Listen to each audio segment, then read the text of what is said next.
yen pancen kudu ngono aku gelem mati ning aku wis kebacut muni piye aku gelem mati nanging kudu sampyuk karo Narpati Ngawangga ya terus piye Kuntawijaya danu gawanen mrene tancepna ning puserku kene sawise mbok tancepake puserku aku gendongen aku encalno supaya bisa nibani Narpati Ngawangga matiku ben sampyuh karo Narpati Ngawangga kowe aja ngluputke aku ya Cuk aku ora apa-apa Cuk ora paman aku ora bakal ngluputke karo kowe kowe aja nyalahke aku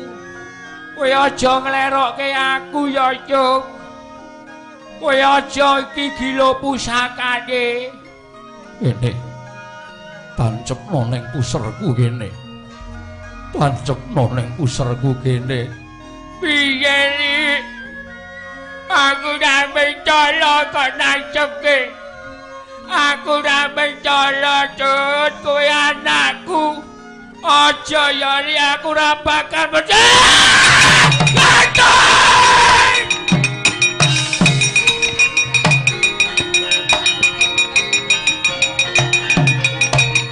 wah Gatot tangi le tangi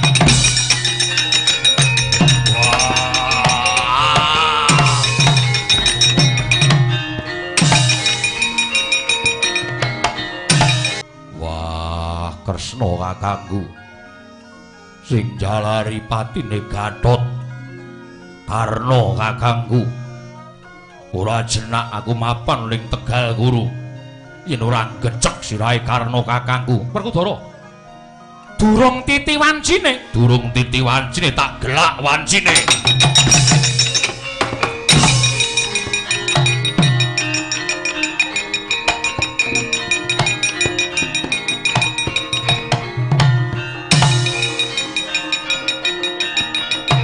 Semar kowe mengestana Gatotkaca wae aja nggondheli kampuh tak trajangi dhewe wong Ngastina. Nalika semanten nginggah wonten ing antariksa kendel wonten ing Megamalang. Ari Sang Gatotkaca ngawuningan ingkang awa ing Ngawangga ngababaken aji wujuding aji kala lupa. Parandene datang mundur Sang Gatotkaca. Niup saking dirgantara Samulawasara dhateng ing Ngawangga.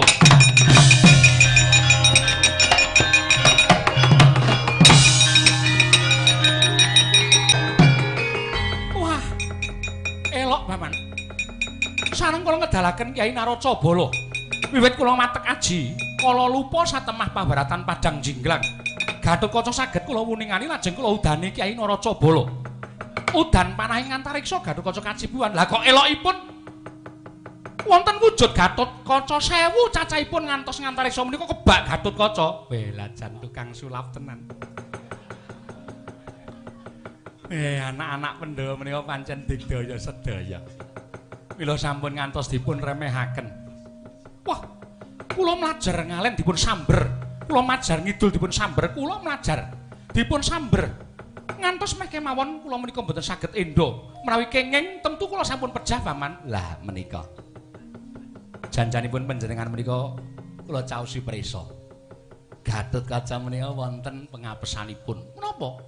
Lho pusaka panjenengan Kyai Kunta menika dipun dalaken lajeng dipun tamakaken dhateng pun Gatotkaca. Paman, Kyai Kunta menika mangke badhe kinarya pusaka nggih kula badhe aben-ajeng kadang kula Janaka menika dereng wancinipun. Alah, benjang menika pados pusaka malih mboten napa-napa. Sakmenika dipun ginakaken.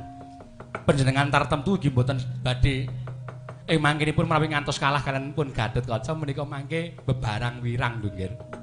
Bebarang wirang saestu ing atase Narpati Basukarna Senopati pengpengan lah kok namung kawon kaliyan Gatotkaca margi panjenengan ngeman dhateng pusaka panjenengan mangke menawi sampun tumapak perang antawisipun paduka kaliyan pun Raden Janaka mangke saged ginakaken pusana sanesipun nanging ingkang sae pusaka Kyai Kunta menika dipun tamakaken sakmenika.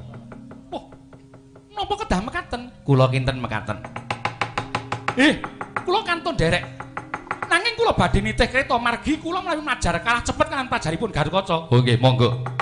Kreta Kyai Bandhanging bareng kula titi. Gatotkaca, kowe aja pamer kowe. Nadyan jagat wis peteng. Tak enteni kilating tatit sak glebyaran aku weruh karo kowe, mati kowe.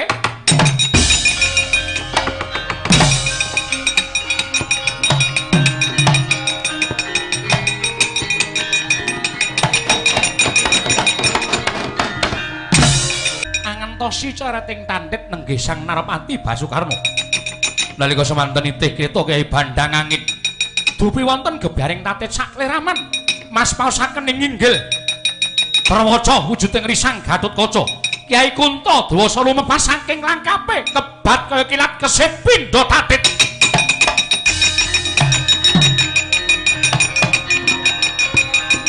Oh, mati kowe.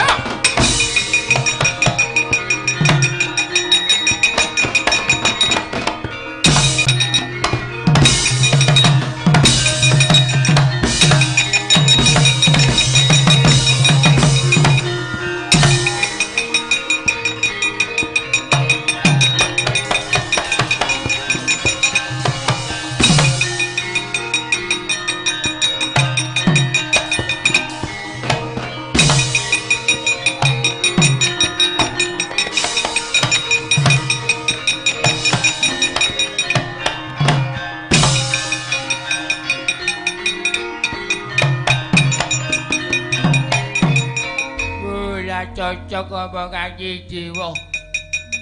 Darmati Basukarna wis keculke panah-panahe wis tak gawa. Tut Ger Li Kejeli aku sing teko aja kaget ya Tut. Ayo bareng karo aku Le. Oh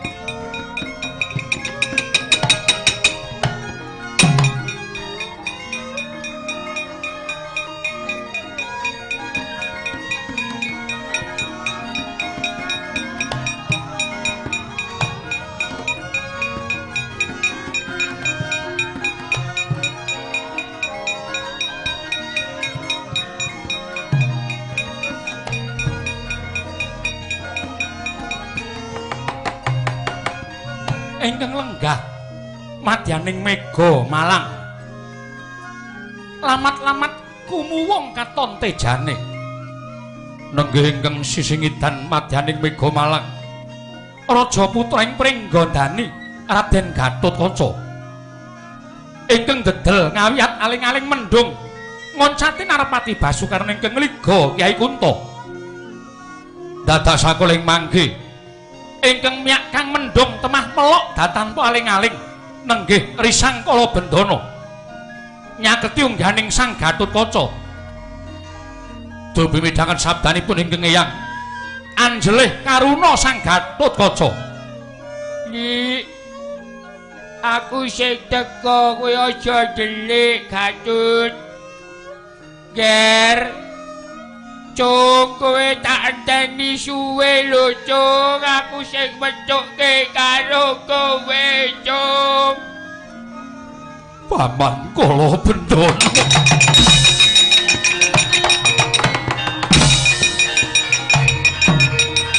Oh Cung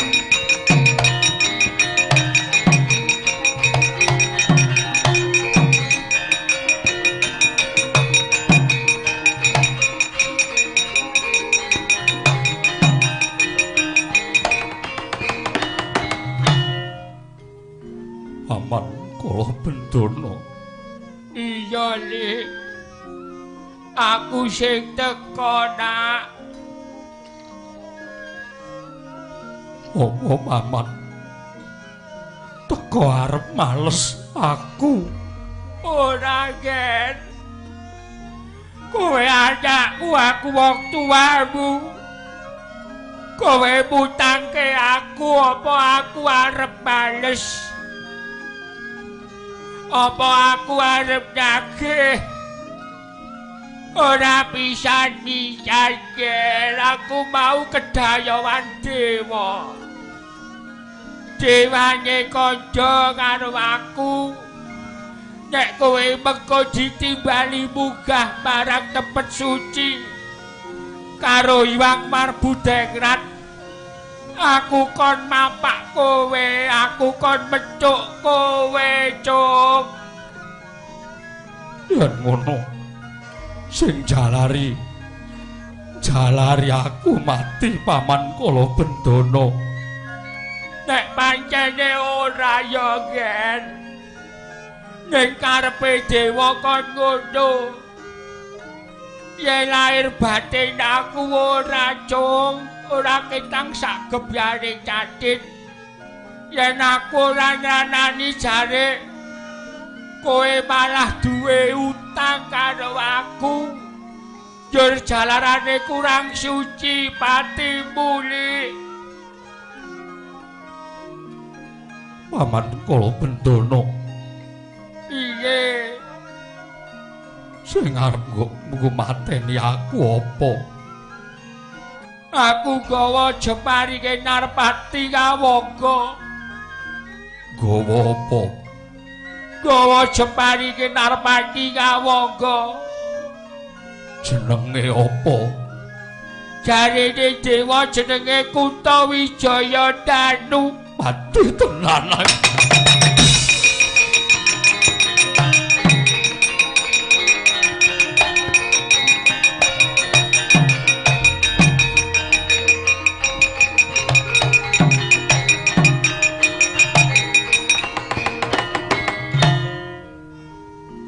Paman Kala Bendana.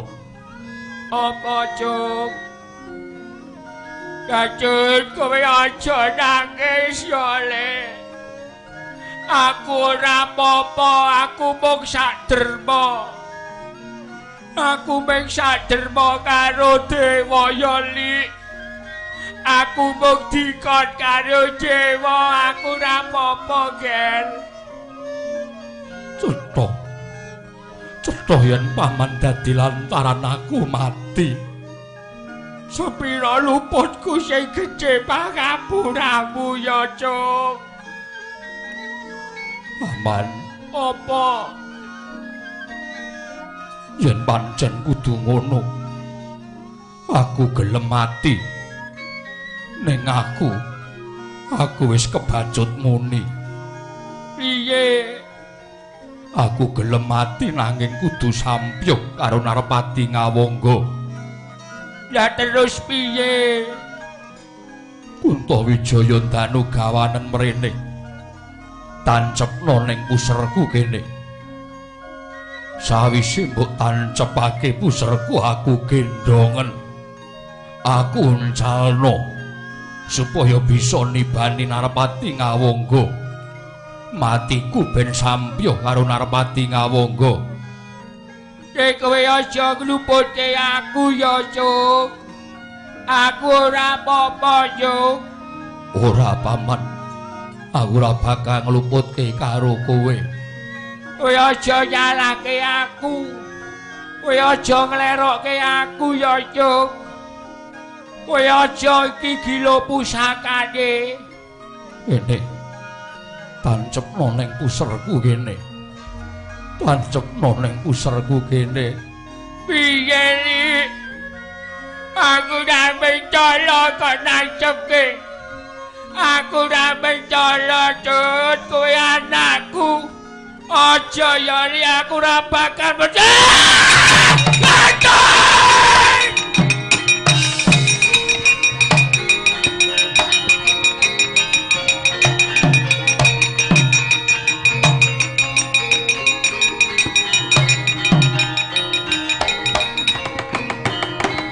agakku ger kecedhaken lah kududuhke tanganku mbok geret. Kanyun aku njaluk ngapura ya, Li. Paman Kala Bendana. Apa, Ger?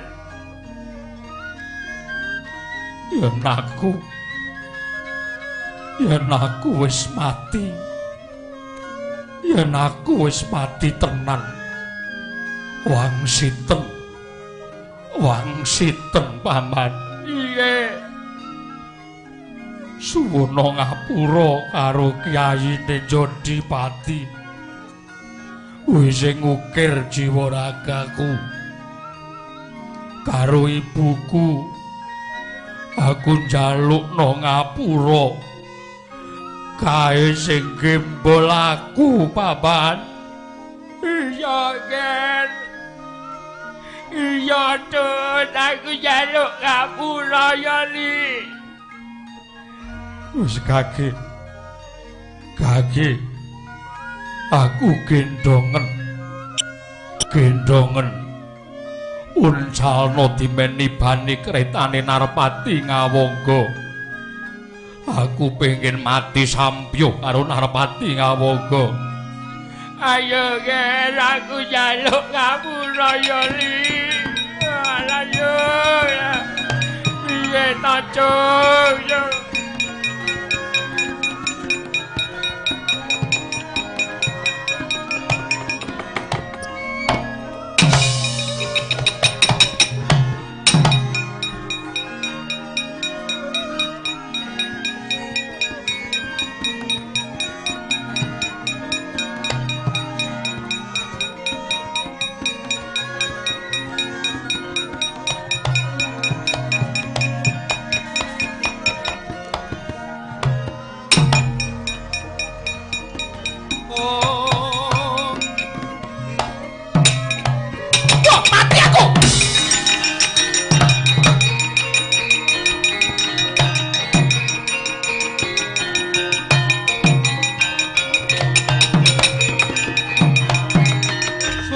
Suram Diwangkara kingken lir manguswa kang layon denya ilang kang memanise wadananira layu kumel kucem ranyo maratani ing drebabah sak luhuring kreta Narpati Ngawangga sigara mulat raja putra pringgondani kumleyang saking gegana.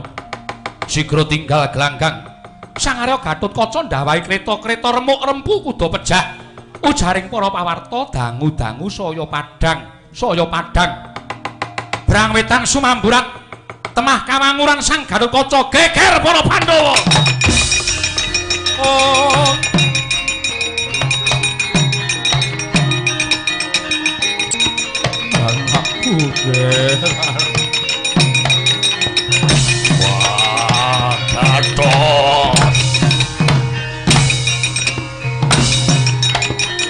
wah Gatot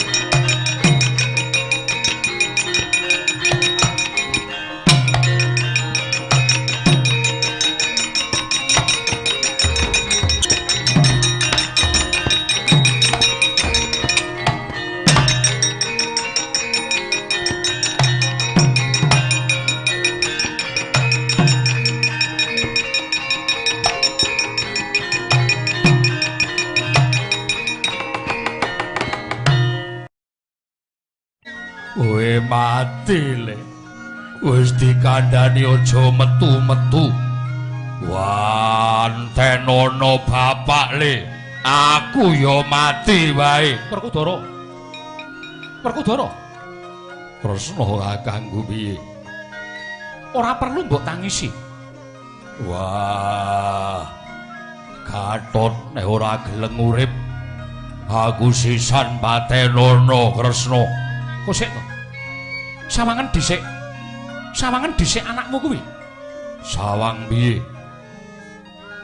anakmu kuwi sawangen tatune nggo napa wah kaya wutuh ora eneng tatune apa-apa kuwi tatune nggon puser kena Kunta Wijaya Danu nanging anakmu isih ngreng para gage rungokno wah rungokno wah Gatot tangi le tangi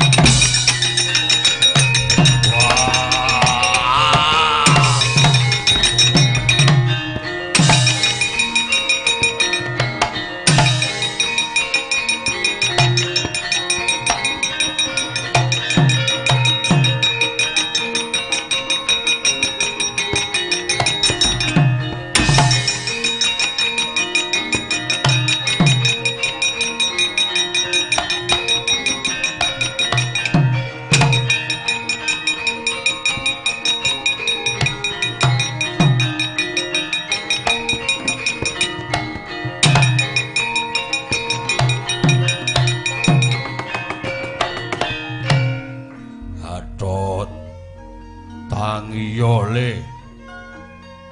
Tangiyo. Wah. Werkudara, apa? Tatune Kyai Kunto sing cedhak puser kuwi. Mara gage, saiki anakmu awat-awatono. Wis mbok glethake kanthi becik kaya ngono saiki coba. Puser kang tatu kuwi gagana. Pusere kuwi isine apa? Wah. Ya kene dadak kaya ngono. Wis to. Gage. Pusakamu Kyai Pancanaka kuwi lebokno ning pusere anakmu lanang kuwi. Oh.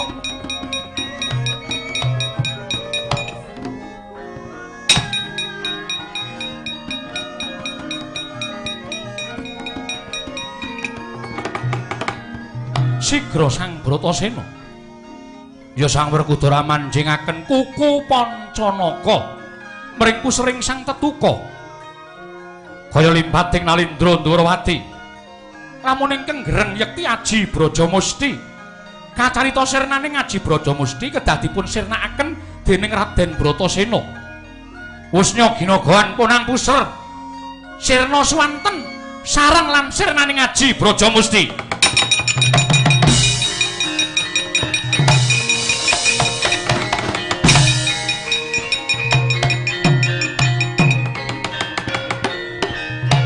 Piye Werkudara? Wah. Bareng tak gogoi ilang suarane gereng mau. Werkudara, iya. Kowe tak kandhani.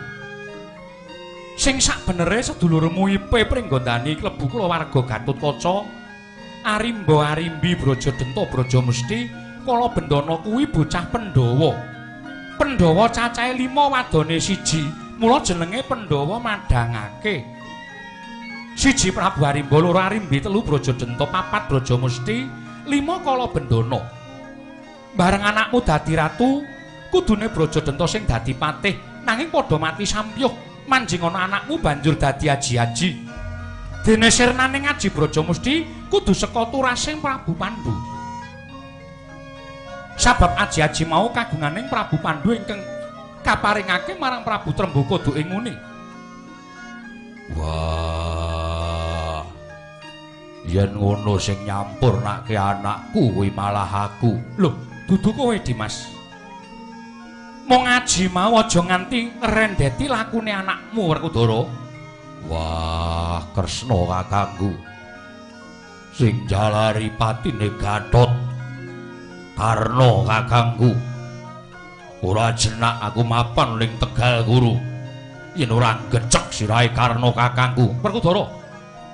Durung titi wancine tak gelak wancine.